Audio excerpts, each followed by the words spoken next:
BC న్యూస్కి స్వాగతం. హనుమాన్ జయంతి సందర్భంగా నెల్లూరు ఆచార్య వీధిలోని ఆంజనేయ స్వామి దేవాలయంలో హనుమాన్ జయంతి వేడుకలను గురువారం ఘనంగా నిర్వహించారు. హనుమాన్ జయంతి సందర్భంగా ప్రత్యేక పూజలు నిర్వహించారు. అనంతరం అన్నదాన కార్యక్రమం నిర్వహించారు. కోలాటం ప్రత్యేకంగా ఆకట్టుకుంది. సందర్భంగా హరికృష్ణ మాట్లాడుతూ గత కొన్నేండ్లుగా పెద్ద బజారుకు చెందిన వెంకటేశ్వర్లు, కేశవ, భూపేష్, నరహరి, విష్ణు, హజరత్తయ్య, గోపి ఆధ్వర్యంలో హనుమాన్ జయంతి వేడుకలను అత్యంత వైభవంగా నిర్వహిస్తారని, అందులో భాగంగా ఈ సంవత్సరం వైభవంగా నిర్వహించారన్నారు. ప్రత్యేక పూజలు, అన్నదానము నిర్వహించారన్నారు. ఈ ఆంజనేయ దేవాలయంలో పురాతన ప్రసిద్ధ దేవాలయం అన్నారు. ఈ కార్యక్రమంలో వెంకటేశ్వర్లు, కేశవ, భూపేష్, నరహరి, విష్ణు, హజరత్తయ్య, గోపి భక్తులు అధిక సంఖ్యలో పాల్గొన్నారు.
అందరికీ నమస్కారం.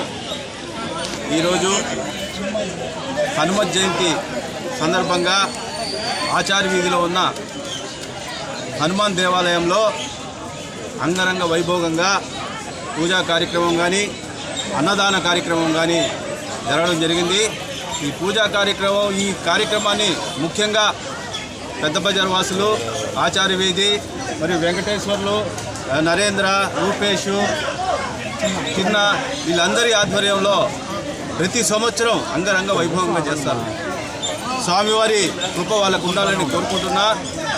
ఈ గుడి యొక్క ప్రత్యేకత ఏంటంటే చాలా పురాతనమైన గుడి, చాలా ప్రసిద్ధి కాంచిన గుడి. ప్రతి ఒక్కరూ ఏం కోరుకున్నా వాళ్ళ కోరికలు తీర్చే గుడి కాబట్టి ఆ మహానుభావుడిని ఈ హనుమత్ జయంతి సందర్భంగా నెల్లూరు నగరవాసులందరూ వచ్చి దర్శనం చేసుకొని ఆయన తీర్థప్రసాదం స్వీకరించి ఆయన కృపకు పాత్రలు అవుతారని చెప్పి ఈ సందర్భంగా హనుమత్ జయంతి సందర్భంగా తెలియజేస్తూ సెలవు తీసుకుంటాం. జై శ్రీరామ్. అన్నదానం చెప్తున్నా.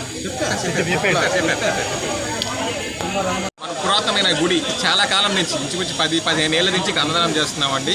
ప్రతి సంవత్సరం జరిగే కార్యక్రమం ఇది. సో ఈ రోజు మనం 500 మందికి అన్నదానం చేస్తున్నామండి.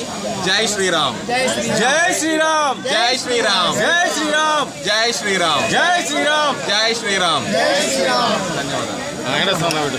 జై శ్రీరామ్ చెప్తాను.